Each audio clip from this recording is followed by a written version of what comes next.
Assalamualaikum. Saya Zahra Maharani Siregar dari kelas 10 MIPA 1, absen 35 SMAN 80 Jakarta. Di sini saya akan menceritakan sedikit tentang kerajaan Islam yang ada di Indonesia, terutama yang ada di Pulau Sumatera, yaitu Kerajaan Samudra Pasai. Yuk, simak selengkapnya. Sejak awal kedatangan Islam di Indonesia, Pulau Sumatera termasuk daerah pertama dan terpenting dalam pengembangan agama Islam di Indonesia. Dikatakan demikian mengingat letak Sumatera yang strategis dan berhadapan langsung dengan jalur perdagangan dunia, yaitu Selat Malaka. Berdasarkan catatan Tom Pierce dalam Suma Oriental, dikatakan bahwa di Sumatera, terutama di sepanjang pesisir Selat Malaka, merupakan banyak kerajaan-kerajaan Islam, baik yang besar maupun yang kecil. Di antara kerajaan-kerajaan tersebut ialah Aceh, Biar dan Lembiri, Pedir, Pirada, Pase, Aru, Arkat, Rupat, Siak, Kampar, Tongkal, Indragiri, Jambi, Palembang, Andalas, dan masih banyak yang lainnya. Menurut Tom Pierce, kerajaan-kerajaan tersebut adalah kerajaan yang sedang mengalami pertumbuhan, ada yang juga yang mengalami perkembangan, dan ada pula yang sedang mengalami kehancuran. Di sini kita akan fokus membahas tentang Samudra Pasai. Kerajaan Samudra Pasai merupakan kerajaan Islam tertua di Indonesia. Kerajaan ini diperkirakan tumbuh berkembang antara tahun 1270 hingga 1275 atau di pertengahan abad ke-13. Kerajaan ini terletak kurang lebih 15 km di sebelah timur Lok Sumawe, Nangro Aceh, Darussalam. Kerajaan ini terletak di utaranya Aceh.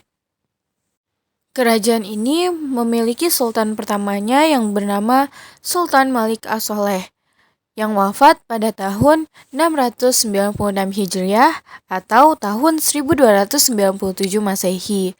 Dalam kitab sejarah Melayu dan hikayat-hikayat Raja Pasai diceritakan bahwa Sultan Malik As-Soleh sebelumnya memiliki nama Marasilu. Setelah menganut agama Islam, ia mengganti namanya dengan Malik As-Soleh. Seperti kerajaan-kerajaan lainnya, Samudra Pasai memiliki raja-raja yang pernah memimpinnya. Yang pertama ada Sultan Malik As-Soleh seperti yang tadi disebutkan, kemudian dilanjutkan dengan Sultan Muhammad Malik Zohir, Sultan Mahmud Malik Zohir, Sultan Zainal Abidin Malik Zohir, Sultanah Nahrisyah, Abu Zain Malik Zohir, dan Mahmud Malik Zohir. Nama-nama sultan yang saya sebutkan tadi didapat dari sumber sejarah Melayu dan hikayat raja-raja Pasai. Nama-nama itu, kecuali nama Sultan Malikus Saleh, juga terdapat dalam mata uang emas yang disebut dengan dirham. Menurut Tom Pierce, Kesultanan Samudra Pasai mencapai puncak kejayaannya pada abad ke-16. Kesultanan ini mengalami kemajuan di berbagai bidang seperti politik, ekonomi, pemerintahan, dan keagamaan. Tetapi yang paling mencolok ialah bidang ekonomi perdagangannya. Diceritakan bahwa Kesultanan Samudra Pasai selalu mengadakan hubungan persahabatan dengan Malaka dengan cukup baik. Hubungan persahabatan itu diperkuat dengan perkawinan. Para pedagang yang pernah mengunjungi Pasai berasal dari berbagai negara di dunia, seperti Rumi, Turki, Arab, Persia, Gujarat, Keling, Bengal, Melayu, Jawa, Siam, Kedah, dan juga Pegu. Sementara barang komoditas yang diperdagangkan ialah lada, sutra, dan juga kapur barus.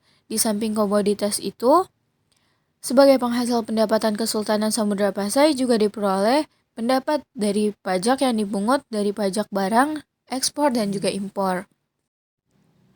Pusat pemerintahan Kesultanan Pasai terletak di antara Krung Jambu Aye dan Krung Pase di Aceh Utara. Menurut Ibnu Battuta yang kurang lebih menghabiskan waktu sekitar 2 minggu di Samudra Pasai menyebutkan bahwa kerajaan ini tidak memiliki benteng pertahanan dari batu, tetapi telah memagari kotanya dengan kayu yang berjarak beberapa kilometer dari pelabuhannya. Pada kawasan inti kerajaan terdapat masjid dan pasar, serta dilalui oleh sungai Tawar yang bermuara ke laut.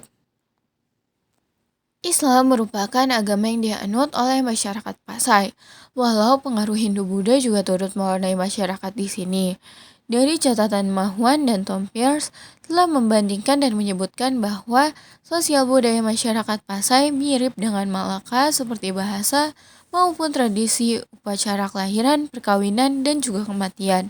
Kemungkinan kesamaan ini memudahkan penerimaan Islam di Malaka dan hubungannya menjadi akrab dan dipererat dengan pernikahan oleh Raja Malaka. Di akhir pemerintahannya, menjelang masa-masa akhir pemerintahan Kesultanan Pasai terjadi beberapa pertikaian di Pasai yang mengakibatkan perang saudara. Diceritakan, Sultan Pasai meminta bantuan kepada Sultan Malaka untuk meredam pemberontakan tersebut.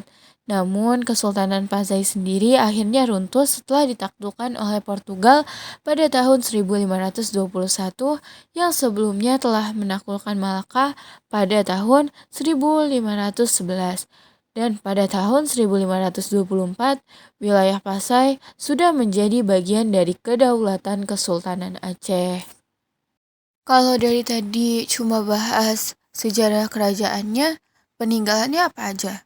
Oke, sekarang kita masuk ke jejak peninggalan Samudra Pasai. Jejak peninggalan Kesultanan Samudra Pasai diketahui melalui bukti arkeolog yang ditemukannya makam-makam Raja Samudra Pasai di Kampung Godok, Aceh Utara.